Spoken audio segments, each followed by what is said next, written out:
नमस्कार युवा दोस्तांनो, मी नम्रता आजच्या या करिअर गायडन्स व्यवसाय मार्गदर्शन या कार्यक्रमात आपल्या सगळ्यांचं स्वागत करते. 10वीचे निकाल लागलेले आहेत, 12वीचे त्यापूर्वीच लागलेले आहेत आणि आता पुढे काय करायचं असा सगळ्यांना प्रश्न पडला असेल. बट डोंट वरी, जेव्हा तुम्हाला प्रश्न पडतो तेव्हा आम्ही उत्तरं घेऊन येतो आणि उत्तरांसोबत आणतो तज्ज्ञ तुम्हाला मार्गदर्शन करण्यासाठी, तुमच्या करिअरची वाट सुकर करण्यासाठी, सोपी करण्यासाठी. आणि आजही आपल्या व्यवसाय मार्गदर्शन या कार्यक्रमात आपल्या सगळ्यांना मार्गदर्शन करण्यासाठी आलेले आहेत प्राध्यापक उमेश नागदेवे सर. प्राध्यापक उमेश नागदेवे हे सध्या तंत्र शिक्षण विभागीय कार्यालय औरंगाबाद येथे सहसंचालक अर्थात जॉईंट डायरेक्टर म्हणून काम करत आहेत आणि आज ते आपल्याला मार्गदर्शन करणार आहेत तंत्र शिक्षणाबद्दल, त्याच्या ॲडमिशन्सबद्दल, त्यातल्या करिअरबद्दल आणि एकंदरीत त्यातल्या सगळ्याच छोट्या मोठ्याच्या बारीकसारीक गोष्टी आहे ज्या आपल्याला समजून घेणं आवश्यक आहे, जेणेकरून छोट्या छोट्या चुकांमुळे आपलं ॲडमिशन मिस होऊ नये, काही प्रॉब्लेम्स येऊ नये. तर प्राध्यापक उमेश नागदेवे सर, कार्यक्रमात आपलं स्वागत आहे. Thank you madam. उमेश सर, सर्वात आधी आम्हाला सांगा की हा तुमचा तंत्र शिक्षण विभाग हा नेमकं काय काम करतं? तंत्र शिक्षण विभागामध्ये जेवढे पॉलिटेक्निक्स आहेत, इंजिनिअरिंग कॉलेजेस आहेत, फार्मसी डिप्लोमा डिग्री, त्याच्यानंतर MBA, MCA, आर्किटेक्चर, या सगळ्या AICT म्हणजे all India council of technical education, pharmaceutical council of India आणि आर्किटेक्चर काउन्सिल ऑफ इंडिया या एपेक्स बॉडीच्या मान्यताप्राप्त विद्यापीठांचं नियंत्रण टेक्निकल विभागाकडनं होते मॅडम. म्हणजे तुम्ही त्या सगळ्यावर नियंत्रण ठेवता, देखरेख करता त्यांची. त्यामध्ये प्रायव्हेट कॉलेजेस पण आले, प्रायव्हेट कॉलेज पण आले, गव्हर्नमेंट आले, गव्हर्नमेंट एडेड पण आले, सगळे कॉलेज, एकंदरीत सगळे कॉलेज. अच्छा, तर उमेश सर, मग आता ज्यांना पॉलिटेक्निक किंवा इंजिनिअरिंगकडे जायचं आहे त्यांच्यासाठी आज आपण मुख्यत्वे तुमच्याकडून मार्गदर्शन घेणार आहोत. तर सुरुवातीला आम्हाला सांगा की 10वी नंतर पॉलिटेक्निक करणं का आवश्यक आहे, म्हणजे का निवडावं पॉलिटेक्निक? बेसिकली आता काय झालं की नवीन एज्युकेशन पॉलिसी जी आपली आलेली आहे त्याच्यामध्ये मल्टीलेवल एंट्री आणि मल्टीलेवल एक्झिट हा पर्याय शासनाने दिलेला आहे. आता 10वीच्या नंतर विद्यार्थी जर पॉलिटेक्निकमध्ये गेला तर 10वी नंतर पॉलिटेक्निक एक मात्र असा मार्ग आहे ज्याच्यामध्ये तुम्हाला डायरेक्ट जॉब मिळू शकतो. नाही तर काय होईल, आम्ही 11वी 12वीमध्ये गेल्यानंतर 11वी 12वीच्या नंतर पुन्हा आपल्याला ग्रॅज्युएशन करायचं आहे आणि त्याच्यामुळे पुन्हा आपल्याला जॉबसाठी जावं लागेल. नंबर 1. नंबर 2, आता जसं आपण नेहमी म्हणतो, पहा आपले जेवढे मोठे मोठे लोक आहेत ते नेहमी असं म्हणतात की बा एज्युकेशनच्या बरोबर आपल्याला स्किल सेट मिळायला पाहिजे, स्किल्स मिळायला पाहिजे. तर पॉलिटेक्निक एक असा माध्यम आहे ज्याच्यातून तुम्हाला डायरेक्टली पहिल्या वर्षापासून तुम्हाला स्किल्स मिळतात आणि तुमच्याकडे जर स्किल असेल तर तुम्ही रोजगारक्षम होता, रोजगारक्षम झाल्याबरोबर तुम्हाला जॉब मिळतो आणि आजच्या घडीला सगळ्यात मोठा जर काही असेट जर कोणाकडे असेल तर जॉब आहे आणि तो पॉलिटेक्निकच्या माध्यमातून मिळू शकतो. म्हणून लोकांनी पॉलिटेक्निकमध्ये जायला पाहिजे असं माझं मत आहे. तर रोजगारक्षम असलेलं हे क्षेत्र आहे. तर पॉलिटेक्निकमध्ये कोणकोणते विभाग आहे ज्याच्यामध्ये स्पेशलायझेशन करता येऊ शकतं? बेसिकली काय होते, हा इंजिनिअरिंग हा क्षेत्र 5 कोअर ब्रँचेसमध्ये डिवायडेड असतो. एक इलेक्ट्रिकल, मेकॅनिकल, सिव्हिल, मायनिंग आणि मेटलर्जी. त्याच्यानंतर इलेक्ट्रिकलमध्ये हाय व्होल्टेज इलेक्ट्रिकल, लो व्होल्टेजमध्ये इलेक्ट्रॉनिक्स, मग कम्युनिकेशन येतो, कम्युनिकेशनच्या नंतर मग कॉम्प्युटर येतो, कॉम्प्युटरच्या नंतर IT, ITच्या नंतर AIML, ह्या जे ॲडव्हान्स ब्रांचेस आहेत ते दिस कम्स अंडर इलेक्ट्रिकल स्ट्रीम. त्यानंतर मेकॅनिकलमध्ये मेकॅनिकल, ऑटोमोबाईल प्रोडक्शन ही स्ट्रीम आहे. सिव्हिलमध्ये सिव्हिल, स्ट्रक्चर, APM ह्या स्ट्रीम्स असतात आणि मायनिंग आणि मेटलर्जी ह्या स्पेशलाइज ब्रांचेस आहेत. तर अशा प्रकारे मुख्यत्वे हे 5 ब्रांचेसचे मग सब डिवायडेड ब्रांचेस होतात. तर या प्रकारे आता सध्या म्हणजे आताचा जो कल आहे किंवा मॅक्सिमम याच्यामध्ये कोअर ब्रांचेसमध्ये मेकॅनिकल, सिव्हिल, इलेक्ट्रिकल ह्या कोअर ब्रांचेस आहेत ज्या मॅक्सिमम पॉलिटेक्निक्समध्ये अवेलेबल आहेत. त्याच्यानंतर जर आता आपण ऑटोमेशन किंवा कम्युनिकेशनच्या याच्यामध्ये जातो तर कम्युनिकेशनमध्ये काय होईल, computer plus communication is IT, computer plus software is computer science, त्याच्यानंतर आर्टिफिशियल इंटेलिजन्स, डाटा सायन्स याच्याबद्दलही पुष्कळशा मुलांचा आता कल येतो, कारण की त्याच्यामुळे येणारे जे करिअर आहे ते त्याच्यामध्ये घडणार आहेत. तर तशा प्रकारच्या ह्या ब्रांचेस आहेत. इलेक्ट्रिकलच्या रिलेटेड ब्रांचेस झाल्या. मेकॅनिकल एक कोअर ब्रांच आहे. मेकॅनिकलच्या बद्दल ऑटोमोबाईललाही खूप जास्त डिमांड आहे. म्हणजे आता प्रकारे तुम्ही पहा व्हेकल्स वगैरे अशा प्रकारच्या ज्या गोष्टी येतात त्याच्यामुळे ऑटोमोबाईललाही जास्त हे आहे. कन्स्ट्रक्शन जी आहे that is the non ending case, right ना. म्हणजे सिव्हिलमध्ये म्हणा किंवा अप्लाइड मेकॅनिक्समध्ये म्हणा तर कन्स्ट्रक्शन हा भाग राहणारच राहणार आहे. तर खऱ्या अर्थाने विद्यार्थ्यांनी काय जॉब तिथे तुम्हाला मिळेल जिथे तुमच्यामध्ये खऱ्या अर्थाने स्किल सेट असतील. स्किल सेट केवळ जेव्हा तुमच्या त्याच्यामध्ये इंटरेस्ट असेल.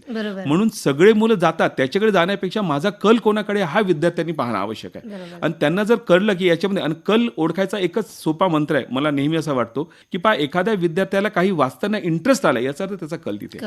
जर आपण वाचताना जर आपल्याला बोरिंग वाटत आहे किंवा समोर वाचायची इच्छा होत नाही तर याचा अर्थ काही ना काही आम्ही दुसऱ्यांकडे पाहून काम करत आहोत, पण खऱ्या अर्थाने आमचा पोटेन्शियल काय आहे हे आम्ही ओळखत नाही. हे माझं म्हणजे सल्ला आहे विद्यार्थ्यांना. बरोबर. म्हणजे आपण जे इंजिनिअरिंगमध्ये जे मुलं जातात बीटेकसाठी वगैरे त्यांच्यासाठी जेवढ्या ब्रँचेस उपलब्ध आहेत त्या सगळ्या ब्रँचेस पॉलिटेक्निकसाठी सुद्धा उपलब्ध आहेत. येस आहे. अच्छा. आणि सर मुलींसाठी काय स्कोप आहे? म्हणजे आपण असं बघतो की मुलींचा टक्का फार कमी असतो पॉलिटेक्निककडे घेण्याचा जनरली, पण आता आम्ही गव्हर्नमेंटच्या याच्यामध्ये पाहतो मुलींची संख्या वाढत आहे. कारण की तुम्ही इव्हन रिझल्टमध्ये पाहाल तर मुलीच सगळ्यात समोर आहेत. इव्हन तुम्ही UPSCचे रिझल्ट पहा, टॉपर सगळ्या मुली आहेत. हो. तर त्याच्यामुळे मुलींसाठी स्पेशलाइज काही कोर्सेस आहेत आमच्याकडे. फॉर एक्झाम्पल एक DDGM म्हणून कोर्स आहे, तो काय? Dress designing and garment manufacturing म्हणून. ते म्हणजे पॉलिटेक्निकच्या अंडर आहे. Yes, that is under polytechnic. आणि यांच्यामध्ये मुलींना खूप जास्त वाव आहे. याचा अर्थ असं नाही की त्या कोर्सेसमध्ये त्यांनी जायला पाहिजे. आजच्या घडीला मी पाहिलं आहे की मेकॅनिकलमध्येही मुली आहेत, सिव्हिलमध्ये मुली आहेत आणि कॉम्प्युटर क्षेत्रामध्ये जास्त करून मुली आहेत. तर म्हणून मुलींसाठी कोणतंही क्षेत्र नाही, अशातला काही भाग नाही आहे. मुलींनी प्रत्येक क्षेत्रामध्ये जायला पाहिजे, त्यांना प्रत्येक क्षेत्रामध्ये वाव आहे. बरोबर. तर सर आता आपण समजून घेऊया डिटेलमध्ये की जसं तुम्ही आता सांगितलं की पॉलिटेक्निकमध्ये किती वाव आहे आणि मुलांनी का जावं. तर आता ज्यांना जायचं आहे त्यांच्यासाठी प्रक्रिया काय आहे? तुम्ही अगदी आम्हाला सुरुवातीपासून शेवटपर्यंत म्हणजे त्याच्या मनात विचार येण्यापासून ते त्या कॉलेजमध्ये आतमध्ये त्याची एंट्री होण्यापर्यंतच्या सगळ्या स्टेप्स आम्हाला स्टेप बाय स्टेप सगळं समजून सांगा. राईट मॅडम, मला एक खूप चांगलं वाटलं. काय झालं सांगू, 2016-17मध्ये 40 ते 45% ॲडमिशन होते पॉलिटेक्निकला. बरं.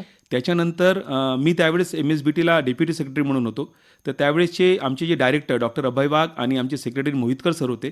तेव्हा स्कूल कनेक्ट हा एक नवीन आम्ही प्रयोग तिथे केला. म्हणजे स्कूल कनेक्टच्या माध्यमातून 10वीमध्ये जे विद्यार्थी होते त्याच्यापर्यंत प्रत्येक पॉलिटेक्निकचे लोक जायचे, त्यांना रजिस्टर्ड करून घ्यायचे, त्यांना पॉलिटेक्निकच्या बद्दल सांगायचे. आणि याच्याने काय झालं, प्रत्येक वर्षी 10% ॲडमिशन्स वाढले आमचे. आणि गेल्या वर्षी 15% ॲडमिशन. आणि तुम्हाला मला सांगावं म्हणजे चांगलं वाटेल की गेल्या वर्षी पूर्ण 6 रिजन आहेत आमचे टेक्निकल एज्युकेशनचे. औरंगाबाद रिजनमध्ये 10 गव्हर्नमेंट पॉलिटेक्निक आहेत. 10च्या 10 गव्हर्नमेंट पॉलिटेक्निकचे 100% ॲडमिशन पहिल्यांदा झाले. 100%. आणि प्रायव्हेटचे मिळून 86% ॲडमिशन झाले. तर जे 40%च्या 86%पर्यंत आम्ही आलो.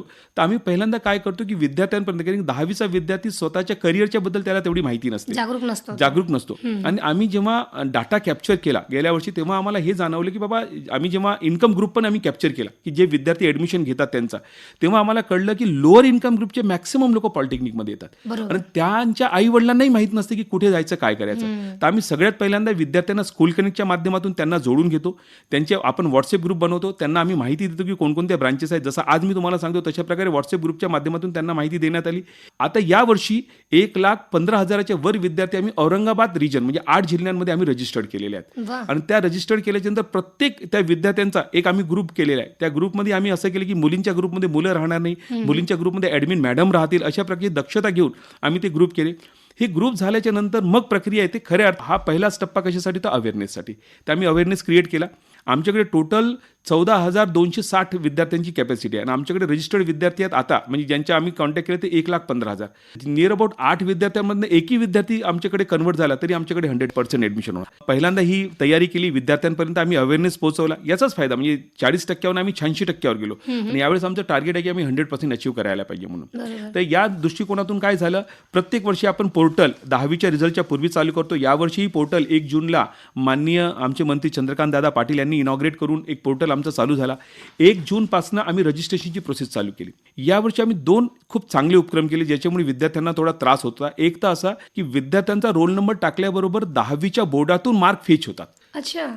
तो एक खूप चांगला उपक्रम केला. त्याच्यामुळे तो त्यांची कटकट गेली की अपलोड करण्याची गरज नाही. किंवा आपल्याला असंही नाही की बाबा आज मार्कशीट मिळाली नाही, हे झालं नाही, अशातला काही भाग नाही. ऑथेंटिकेशनचाही प्रॉब्लेम सॉल्व्ह झाला.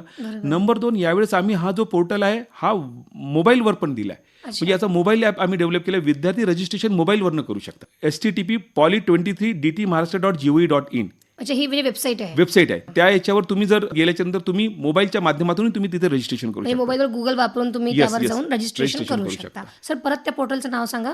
poly23.dtmaharashtra.gov.in. ओके. या माध्यमातून आपण रजिस्ट्रेशन करू शकतो. एकदा रजिस्ट्रेशन झालं, आता सध्या हे जे पहिल्यांदा 1 जूनला जे आमचं रजिस्ट्रेशन चालू झालं ते 1 जून 2023 पासून ते 21/6/2023 पर्यंतची रजिस्ट्रेशनची लिंक आपली चालू राहणार आहे. आणि त्याचबरोबर रजिस्ट्रेशन झाल्याच्या नंतर डॉक्युमेंट व्हेरिफिकेशन होईल. तर डॉक्युमेंट व्हेरिफिकेशन त्याच पिरियडमध्ये होणार आहे. अजून एक गोष्ट मी सांगतो, म्हणजे रजिस्ट्रेशन 3 प्रकारे होऊ शकतात. एक मोबाईलवर होऊ शकतो ज्याला आपण म्हणू ई रजिस्ट्रेशन. तुम्ही वेबसाईटच्या माध्यमातून तुम्ही जाऊन करू शकता. नंबर 3, तुम्ही फिजिकली पण करू शकता. आणि फिजिकल रजिस्ट्रेशनसाठी आम्ही काय केलं, फॅसिलिटेशन सेंटर असे 46 फॅसिलिटेशन सेंटर औरंगाबाद रिजनमध्ये आम्ही निर्माण केलेले आहेत. ते कुठे कुठे साधारणतः? ते औरंगाबादला 11 आहेत, बीडला 10 आहेत, हिंगोलीला 1 आहे, कारण की हिंगोलीला 2च कॉलेज आहेत त्याच्यामुळे. जालन्याला 4, लातूर जिल्ह्याला 8, नांदेडला 7, उस्मानाबादला 2 आणि परभणीला 3 असे 46 फॅसिलिटेशन सेंटर आम्ही चालू म्हणजे केले. प्रत्येक जिल्ह्यात एका पर्टिक्युलर कॉलेजमध्ये तुम्ही ते उपलब्ध करून दिलेले आहे. त्याच्यापैकी हे 46 पैकी 10 गव्हर्नमेंट आहेत आणि 36 प्रायव्हेट आहेत. अच्छा. जॉग्राफिकल लोकेशन केलं की विद्यार्थ्याला जास्त दूर जायची आवश्यकता पडणार नाही. तिथे गेल्याच्यानंतर त्याचं रजिस्ट्रेशन पासून प्रत्येक गोष्ट म्हणजे त्याला इव्हन एकही पैसा खर्च होणार नाही. त्याला कॉम्प्युटरचा ॲक्सेस देण्यापासून ते त्याचं स्कॅनिंग करण्यापासून सगळ्या गोष्टी आम्ही तिथे फ्री ऑफ कॉस्ट अवेलेबल करून देतो. सर म्हणजे जेव्हा पोर्टलवर जेव्हा रजिस्ट्रेशन तो करतो तेव्हा त्याने रोल नंबर टाकला की त्याची मार्कशीट येऊन जाणार. येस त्याला त्याच्यासोबत आणखी कुठले डॉक्युमेंट्स अपलोड करण्याची गरज आहे का? आहे. कोणते? म्हणजे फॉर एक्झाम्पल सगळ्यात पहिल्यांदा तर आपण आता टीसी जर असेल तर टीसी एक आवश्यक गोष्ट आहे. Caste certificate, caste validity certificate, income certificate, domicile certificate, ह्या आम्ही यादी सगळ्या विद्यार्थ्यांच्यापर्यंत त्या व्हॉट्सअप ग्रुपच्या माध्यमातून आम्ही पोहोचवलेली आहे. त्यांना इव्हन आम्ही आमच्या डायरेक्टर सरांनी डॉक्टर विनोद मोहितकर सर त्यांनी जिल्हाधिकाऱ्यांना पत्र लिहून ह्या सगळ्या गोष्टी विद्यार्थ्यांना लवकरात लवकर उपलब्ध करून द्यावे हे आवाहन पण सरांनी केलं. कारण मी आता तेच म्हणणार होते की अनेक लोक त्यांचं कास्ट सर्टिफिकेट मुळात 10वीचा रिझल्ट लागल्यानंतर काढतात कारण लिव्हिंग मिळते म्हणून. तर आता अलीकडे लवकर पण काढतात पण तरी थोडा वेळ लागेल. तर हे जे पोर्टल आहे हे कधीपर्यंत सुरू आहे रजिस्ट्रेशनसाठी? हे रजिस्ट्रेशन सध्या 21 जून 2023 पर्यंत आहे. पण जसं जसं हे रजिस्ट्रेशन पिरियड होतो म्हणजे लास्ट इयर पण आमच्या ही जी रजिस्ट्रेशन प्रक्रिया 70 दिवस चालली होती. बरोबर. यावेळेस ऍडमिशन लवकर होणार आहेत म्हणून मला असं वाटतं की 35 दिवसापर्यंत चालेल. ते जून महिन्यापर्यंत, जुलैच्या पहिल्या आठवड्यापर्यंत, कारण की ऑगस्टच्या पहिल्या आठवड्यामध्ये क्लासेस चालू होतील. तर जुलैच्या पहिल्या आठवड्यापर्यंत ही रजिस्ट्रेशन प्रक्रिया चालू राहील असं मला वाटतं. पण सध्या आता जे आमच्याकडे आले त्या हिशोबाने 1 जून 2023 पासून तर 21/6/2023 पर्यंतचे रजिस्ट्रेशन चालू आहे. आणि सर जे लोक फिजिकली जाऊन फॅसिलिटेशन सेंटरमध्ये रजिस्ट्रेशन करणार आहेत तिथे त्यांनी त्यांच्या डॉक्युमेंट्सच्या झेरॉक्स न्यायचे की तिथे त्यांचे डॉक्युमेंट स्कॅन केले जातील? नाही, तिथे स्कॅन केले जातील. नंतर त्यांना एकदा रजिस्ट्रेशन झालं त्याच्यानंतर कन्फर्मेशन झालं तर मग डॉक्युमेंट व्हेरिफिकेशनचा भाग येईल. आता हा व्हेरिफिकेशनचं डॉक्युमेंट कसं करणार ते? व्हेरिफिकेशन एक EFC वरही होतं. EFC वर तुम्ही ओरिजिनल डॉक्युमेंट हे केल्याच्यानंतर व्हेरिफिकेशन होऊ शकेल, ऑनलाईन पण होऊ शकेल आणि दुसरं ऑफलाईन पण होईल. हे आमचे जे फॅसिलिटेशन सेंटर्स आहेत या सेंटरवर जाऊन तुम्ही व्हेरिफिकेशन करून घेऊ. तर ही व्हेरिफिकेशनची प्रक्रिया नेमकी काय असणार आहे? म्हणजे व्हेरिफिकेशनची प्रक्रिया अशीच आहे की जे डॉक्युमेंट तुम्ही अपलोड केले त्या डॉक्युमेंट तुम्हाला तिथे ओरिजिनल दाखवून त्याच्यावर हे करायचे की बाबा हे ओरिजिनल याच्याकडे आहे आणि मग त्याच्यानंतर ते कन्फर्मेशन होऊन जाईल. सर आणि एकदा व्हेरिफिकेशन कंप्लीट झालं की त्यानंतरची पुढची स्टेप काय आहे? एकदा व्हेरिफिकेशन कंप्लीट झाल्याच्या नंतर गुणवत्ता याद्या प्रदर्शित करण्यात येईल. ते आता या नोटिफिकेशनच्या हिशोबाने 23 जूनला ते गुणवत्ता याद्या येणार आहेत आणि गुणवत्ता याद्या आल्याच्या नंतर त्याच्याबद्दल तुमची काही तक्रार असेल ते तुम्ही तक्रार नोंदवू शकता. म्हणजे ते 24 पासून 27 पर्यंत तक्रार नोंदवू शकता. राईट.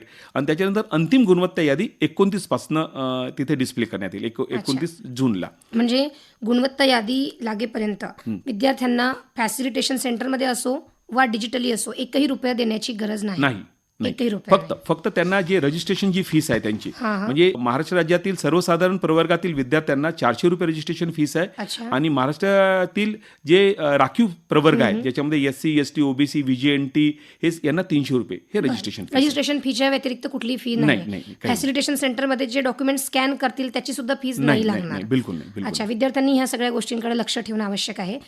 सर आता गुणवत्ता यादी लागली आहे त्यानंतरची प्रक्रिया काय? गुणवत्ता यादी लागल्याच्या नंतर ऍक्च्युली मग त्यांना त्यांची चॉईस द्यायला लागेल. त्यांना सगळं चॉईस कोणत्या कॉलेजला आणि त्यांनी चॉईस भरताना म्हणजे मी हे सांगू इच्छितो विद्यार्थ्यांना चॉईस भरताना विद्यार्थ्यांनी त्या कॉलेजची वेबसाईट व्हिजिट करायची. त्याच्यामध्ये कोण फॅकल्टी आहेत त्याच्यामध्ये कशा प्रकारचा प्लेसमेंट आहे या गोष्टी निवडायच्या आणि त्या माध्यमातून आपली सिरियल वाईज नंबर त्यांनी चॉईस द्यायची. चॉईस दिल्याच्या नंतर मग सगळी प्रोसेस आता ऑटोमेटेड झाली. आता सगळे एकदा चॉईस दिल्याच्या नंतर मग त्यांची अलॉकेशन जी लिस्ट आहे ती लिस्ट लागेल. एक पहिला राऊंड, दुसरा राऊंड, तिसरा राऊंड तर 1 बाय 1 ती लिस्ट लागेल. ती लिस्ट कशावर नाही लागेल त्यांनी जी जशा प्रकारची चॉईस दिली त्या हिशोबाने first come first serve basis म्हणजे हायेस्ट मार्कवाल्याला पहिला चॉईस होईल. जर तो अवेलेबल आहे तो त्याला अलॉकेट केला जाईल आणि त्या माध्यमातून मग त्यांना नंतरची प्रक्रिया अजून आली नाही कारण की ते एकदा झाल्याच्या नंतर 29ला झाल्याच्या नंतर मग ती यादी लागल्याच्या नंतर मग विद्यार्थ्यांना त्या कॉलेजमध्ये जाऊन रिस्पेक्टिव्ह त्यांना ॲडमिशन्स करायचे आहेत. बरं. तर म्हणजे समजा आता मराठवाडा रिजनचा मुलगा आहे त्याने त्याचे प्रेफरन्सेस दिले तर तो महाराष्ट्रभरातली प्रेफरन्सेस देऊ शकतो की फक्त विभागीय प्रेफरन्स देऊ शकतो? बिलकुल महाराष्ट्रभराचे देऊ शकतो. पूर्ण महाराष्ट्राचे तो प्रेफरन्सेस देऊ शकतो. बरं. तर सर आता गव्हर्नमेंट पॉलिटेक्निक कॉलेजमध्ये साधारणतः एका वर्षाचा खर्च किती येतो? गव्हर्नमेंट कॉलेजेसमध्ये खूप कमी खर्च आहे मॅडम. बरं. म्हणजे खऱ्या अर्थाने शासनाच्या माध्यमातून ओपन कॅटेगरीलाही 5-6 हजाराच्या वर खर्च नाही. म्हणजे it varies from place to place. त्या हिशोबाने ते थोडं व्हॅरी होतं. आणि कॅटेगरीच्या विद्यार्थ्यांना जर आहे तर ते तुम्हाला माहीत आहे की इकॉनॉमिकली बॅकवर्डला तसंही 50% आहे, ओबीसीसाठी 50% आहे, VGNT SC ST साठी पण फ्री शिप स्कॉलरशिप सगळे आहेत. तर खऱ्या अर्थाने त्यांना खूप कमी खर्च येतो विद्यार्थ्यांना. बरं. आणि 11वी-12वीमध्ये जशी आपल्याला विद्यार्थी स्कॉलरशिप मिळते तशी पण ह्या विद्यार्थ्यांना मिळते. बिलकुल बिलकुल सगळ्यांना स्कॉलरशिप मिळते बरं. याच्यामध्ये. म्हणजे अक्षरशः आपण वार्षिक ॲव्हरेज 7-8 हजार रुपये असा पकडला आपण. ओपनसाठी मॅक्सिमम. आणि त्याच्यामध्ये ते इकॉनॉमिकली जर असतील तर त्याच्यामध्ये त्यांना 3-4 concession. हजार हा, बस. रुपये. अच्छा. आणि त्याचबरोबर की नाही मला अजून सांगायची वाटते की समाज कल्याणच्या स्कॉलरशिपच्या बरोबर आमच्या DTच्या माध्यमातून जसे राजश्री शाहू महाराज स्कॉलरशिप आहे, त्यानंतर मायनॉरिटी स्कॉलरशिप आहे, अशा प्रकारच्या स्कॉलरशिप स्कीम्स शासन DTच्या माध्यमातून पण राबवत असते. बरं. तर त्याच्यामध्ये तुम्हाला ॲक्च्युली राहायचा जे खर्च आहे ते पण खर्च तुम्हाला मिळेल जर तुम्ही हॉस्टेलमध्ये नसाल तर. म्हणजे जेव्हा तुम्ही गव्हर्नमेंट पॉलिटेक्निक कॉलेजमध्ये एंट्री घेता तर तिथे जो हॉस्टेलचा खर्च आहे तो विद्यार्थ्यांना स्वतः करावा लागतो का? नाही, जर तुम्ही त्या स्कीममध्ये असाल म्हणजे फॉर एक्झाम्पल प्रत्येक स्कीमचे काही क्रायटेरियाज आहेत. बरं. म्हणजे इन्कमचा क्रायटेरिया आहे, कॅटेगरीचा, त्या क्रायटेरियामध्ये जर तुम्ही बसत असाल तर त्याची प्रतिपूर्ती शासनाच्या माध्यमातून केली जाते. तुम्हाला पैसे देण्याची गरज नाही. नसेल तर मग तुम्हाला स्वतः द्यावे स्वतः लागते. द्यायला लागेल बरं, अशातला बरं. भाग आहे. तर ह्या सगळ्या गोष्टीतून आपल्याला असं लक्षात येतं की तुम्ही जसं म्हणाला की रोजगारक्षम शिक्षण तुम्ही म्हणजे आता 10वीमध्ये साधारणतः मुलाचं वय 16-17 वर्ष असतं. इव्हन 10वीच्या नंतर 3 म्हणजे 10वी तुम्ही 16 म्हटलं तर 19 वर्षामध्ये रोजगारक्षम झाला अच्छा अच्छा विद्यार्थी. अच्छा. हां, म्हणजे 10वी नंतर 3 वर्षामध्ये तो रोजगारक्षम बनतो तो 21-20-21 मध्ये. बिलकुल. बरं. त्याच्यामुळं ह्या गोष्टी फार आवश्यक आहे. आणि तुम्ही जसं सुरुवातीला म्हणालात की लोअर इन्कम ग्रुप जे आहे म्हणजे ज्यांच्याकडे अत्यंत जुजबी त्यांचं राहणीमान आहे आणि त्यांना मिळकत फार कमी आहे अशा लोकांसाठी तंत्रशिक्षण आणि त्यातही गव्हर्नमेंटचं तंत्रशिक्षण कॉलेज मला असं वाटतं हे वरदान आहे त्यांच्यासाठी पुढे जाण्यासाठी. आणि याच्याबरोबर प्रायव्हेटमध्ये जर तुमचं ॲडमिशन झालं तरी तुम्हाला ह्या स्कॉलरशिपच्या स्कीम्स आहेत सगळ्यांनाच आहेत. बरं. म्हणजे समजा आता प्रायव्हेटमध्ये जर आता फीज आपल्याला माहिती आहे तिथे 20,000च्या पुढे पण फी जाऊ शकते. 50-60 हजाराच्या दरम्यान त्यांची FREच्या माध्यमातून फीस होते ती 50,000 प्लस या हिशोबाने ती फीस असते. बरं. तर मग तिथे जे मुलं जातात त्यांच्यासाठी स्कॉलरशिपच्या कोणत्या स्कीम्स आहेत? सगळ्या स्कीम ज्या गव्हर्नमेंटसाठी आहे ते त्यांच्यासाठी आहे. समजा एखादा विद्यार्थी प्रायव्हेट कॉलेजमध्ये गेला त्याला 50,000 रुपये वर्षाची फी वर्षाची भरावी लागली तर स्कॉलरशिपच्या माध्यमातून त्याची किती फी वापस मिळू शकते आपल्याला? पहा, जर आपल्याला माहित आहे की SC ST VGNT यांना जर फ्रीशिप जर झाली तरी 100% त्यांना फीस लागत नाही, एकही फीस लागत तर ही नाही. फ्रीशिप काय असते? फ्रीशिपचा अर्थ काय झाला की आपण इन्कम ग्रुपवर असते. जर 8 लाखाच्या खाली जर असेल म्हणजे तर तुम्हाला यू विल गेट फ्रीशिप. बरं. आणि स्कॉलरशिप जी असते स्कॉलरशिपमध्ये काय आहे की फीसच्या बरोबर तुम्हाला एक्झामिनेशन फीस आणि राहण्याचे पण पैसे मिळतात. ते 2 लाखाच्या खाली जर उत्पन्न असेल त्या लोकांना ते मिळतात. बरं. तर याच्यापैकी समाज कल्याणामधनं SC ST त्याच्यानंतर आपल्या VGNTसाठी ह्या स्कॉलरशिप आहेत. शासनाच्या माध्यमातून इकॉनॉमिकली बॅकवर्ड आहे, राजश्री शाहू महाराज स्कॉलरशिप आहे, अशा प्रकारच्या स्कॉलरशिपच्या पुष्कळशा स्कीम्स आहेत. आणि ज्या ज्या स्कीम्स गव्हर्नमेंटच्या कॉलेजच्या विद्यार्थ्यांना आहेत त्या सगळ्या स्कीम प्रायव्हेटच्या विद्यार्थ्यांना पण आहेत. बरं. फक्त एकच त्याच्यामध्ये अट आहे की प्रायव्हेटमध्ये तुम्हाला स्कॉलरशिप पाहिजे तर तुमचं ॲडमिशन कॅपच्या थ्रू व्हायला पाहिजे. म्हणजे कॉमन ॲडमिशन जी प्रोसिजर आहे म्हणजे जी आता DTच्या माध्यमातून आपण हे जे रजिस्ट्रेशन केलं तिथे रजिस्ट्रेशन केल्याच्या नंतर त्या रजिस्ट्रेशनच्या माध्यमातून ही जी पूर्ण मी प्रक्रिया सांगितली लिस्ट लागल्याच्या नंतर तुम्ही जर ॲडमिशन घेतलं कॅपच्या थ्रू आले हे विद्यार्थी. त्याच्या व्यतिरिक्त 2 अजून इन्स्टिट्यूट लेवल पण वस्तू ज्याला आपण मॅनेजमेंट कोटा म्हणतो त्या विद्यार्थ्यांना स्कॉलरशिप नाही आहे. त्यांना नाही. आणि अगेन्स्ट कॅप जी असतात म्हणजे कॅपला सोडून जर आले जे विद्यार्थी त्यांना पण नाही आहे. म्हणजे कॅपच्या थ्रू आहे त्या सगळ्यांना सगळ्या स्कीम ज्या शासकीय तंत्रनिकेतनाच्या विद्यार्थ्यांसाठी आहेत त्या प्रायव्हेटच्या विद्यार्थ्यांसाठी पण आहेत. म्हणजे तुम्ही जी आता आपल्या ह्या इंटरव्ह्यूमध्ये जी तुम्ही सगळ्या प्रक्रिया सांगितल्या ह्या प्रक्रिया फॉलो करून जर एखादी विद्यार्थी येत असेल आणि त्याचा गव्हर्नमेंट कॉलेजमध्ये नंबर नाही लागला पण प्रायव्हेट कॉलेजमध्ये लागला जो की लागेलच कारण 86% झालाय म्हणतात तर अजून 14%ला स्कोप आहे.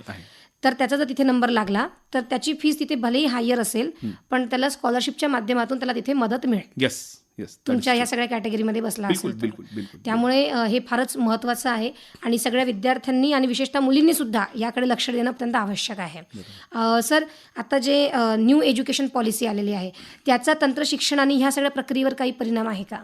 राईट. हा खूप चांगला प्रश्न आहे कारण की याच्याबद्दल विद्यार्थ्यांच्या मनात पालकांच्या मनात खूप संभ्रम आहे. पण न्यू एज्युकेशन पॉलिसीमध्ये खऱ्या अर्थाने मल्टीलेवल एंट्री मल्टीलेवल एक्झिट हा जो एक प्रकार आहे म्हणजे पूर्वी काय होत होतं की तुम्ही एखादा फॉर एक्झाम्पल पॉलिटेक्निकमध्ये तुम्ही ॲडमिशन घेतल्याबरोबर तुम्हाला 3 वर्ष झाल्याबरोबर तुम्हाला डिप्लोमा मिळत नव्हता. आता तशातला भाग राहिला नाही. आता कसं झालं लेव्हल वाईज झाला.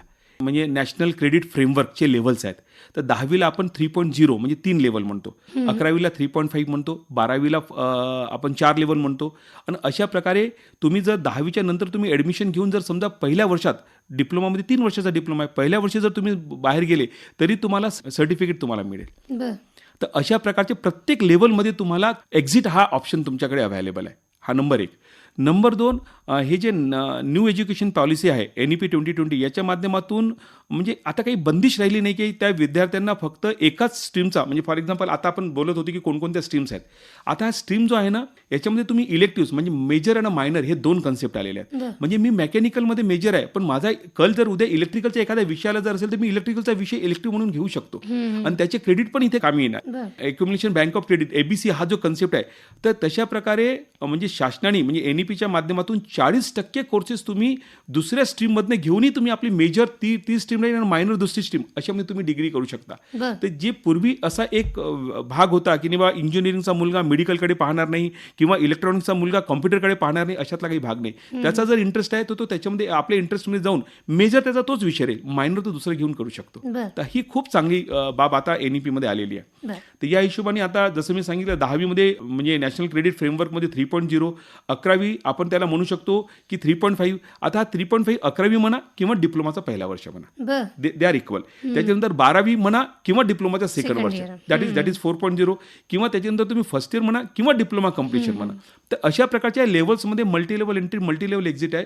आणि हे खऱ्या अर्थाने मला काय वाटते, पूर्वीचा जो एज्युकेशन सिस्टम होता म्हणजे आम्ही कित्येकदा असं म्हणतो की जुन्या एज्युकेशन सिस्टममध्ये स्किल सेट नसल्यामुळे घोका आणि ओका ही एक पद्धत होती, ज्याच्यामुळे विद्यार्थ्यांना वर्षभर काय शिकतात त्याच्यापेक्षा त्या शेवटी काय लिहितात हे होतं. पण आता कसं झालं की याच्यामध्ये स्किल सेट तुम्हाला एक्वायर करायचे आहेत, तर त्या विद्यार्थ्यांना वर्षभर काम करून ते स्किल सेट एक्वायर करायचे आहेत. तर हा पूर्ण एज्युकेशन सिस्टम स्टुडंट सेंट्रिक आहे आणि याच्याने विद्यार्थ्यांना जॉब तर मिळतीलच पण त्यांच्यामध्ये एक जो कॉन्फिडन्स लेवल त्यांचा बिल्ड होईल असं मला वाटते.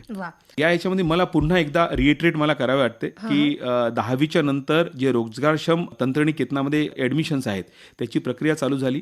सगळ्यात पहिल्यांदा पूर्ण महाराष्ट्रामध्ये फॅसिलिटेशन सेंटर्स आहेत आपल्याचे जे 46 आहेत, तिथे विद्यार्थ्यांना एकही पैसा स्कॅनिंगसाठी किंवा कोण याच्यासाठी लागणार नाही. मोबाईल ॲपच्या माध्यमातून तुम्ही रजिस्ट्रेशन करू शकता आणि प्रत्येक कॉलेजमध्ये समुपदेशन केंद्र पण आहेत, त्याच्या माध्यमातून जर तुमच्या मनामध्ये काही डाऊट असेल तर तुम्ही तिथे जाऊन त्यांना विचारू शकता की काय आहे काय नाही म्हणून. राईट. आणि डिप्लोमासाठी MSBT हे एक आपल्या शासनाचं बॉडी आहे, Maharashtra state board of technical education, ज्याच्या थ्रू एफिलिएशन आहे. त्यांच्या वेबसाईटवरही तुम्हाला प्रत्येक याच्यामध्ये कुठे कुठे जॉब्स आहेत काय आहे त्याची सगळी माहिती आहे. तर विद्यार्थ्यांनी याचा फायदा घ्यावा आणि सगळ्यांनी जाऊन शासकीय तंत्रनिकेतनामध्ये इव्हन प्रायव्हेट याच्यामध्ये पुन्हा मी सगळ्या शेवटी सांगतो की तुम्ही जे कॅफे आहेत त्याला अवॉइड जर केलं दॅट इज ऑलवेज गुड, कारण की या सगळ्या गोष्टी तिथे पेड तुम्हाला सर्व्हिस मिळणार आहे त्याची गॅरंटी नाही आहे. पण आमच्या फॅसिलिटेशन सेंटर आणि आमच्या पॉलिटेक्निकमध्ये तुम्हाला हमखास चांगल्या प्रकारे मार्गदर्शन फ्री ऑफ कॉस्ट मिळेल. तर मित्रांनो, हे होते प्राध्यापक उमेश नागदेवे सर आणि शेवटी त्यांनी जे वाक्य सांगितलं ते अत्यंत महत्त्वाचं आहे. कॅफेमध्ये मिसगड होण्याची शक्यता पण असते आणि तुमचा वेळ आणि पैसे पण वाया जाईल, त्यापेक्षा तुमच्या मोबाईलचा उपयोग करा. आणि त्याहीपेक्षा महत्त्वाचं म्हणजे फॅसिलिटेशन सेंटर प्रत्येक जिल्ह्यामध्ये MSBTच्या वेबसाईटवर जाऊन तुम्हाला त्याची माहिती मिळेल. तिथे त्या फॅसिलिटेशन सेंटरवर जा, तिथे तुम्ही रजिस्ट्रेशन करा किंवा तुम्ही तुमच्या मोबाईल थ्रू सुद्धा रजिस्ट्रेशन करू शकता. 1 जूनला ही प्रक्रिया सुरू झालेली आहे, 21 जून ही त्याची लास्ट डेट आहे. त्यामुळे तुम्हाला सगळ्यांना आमच्या ह्या आजच्या एपिसोडमधून नक्कीच तुम्हाला माहिती मिळाली असेल, मदत झालेली असेल आणि तुम्ही लवकरात लवकर रजिस्ट्रेशन करून घ्याल अशी आम्ही आशा बाळगतो. तर प्राध्यापक उमेश नागदेवे सर, आजच्या कार्यक्रमात तुम्ही अत्यंत महत्त्वाची माहिती दिली आमच्या विद्यार्थ्यांसाठी, आमच्या तरुणांसाठी. त्याबद्दल आकाशवाणीच्या वतीनं आम्ही आपले आभारी आहोत. धन्यवाद. Thank you madam.